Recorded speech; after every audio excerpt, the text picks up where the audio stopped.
Siz o'z juftingiz bilan suhbatlashganda men rost gapiryapman deb o'ylaysizmi?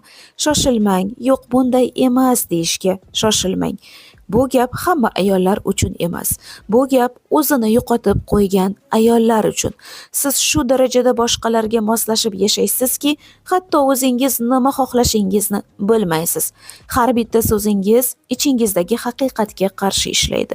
Chunki siz doim boshqalarning ehtiyojini birinchi o'ringa qo'yasiz. O'z istagingizni eshitmaysiz. Siz o'zingizga qaytishga urinasiz. Xohlasangizda o'zingizni eshitishga imkoningiz bo'lmaydi. Buning asl sababi siz anglamagan dasturlarda. Siz katta mas'uliyatni ko'tarib yurgan ayolsiz.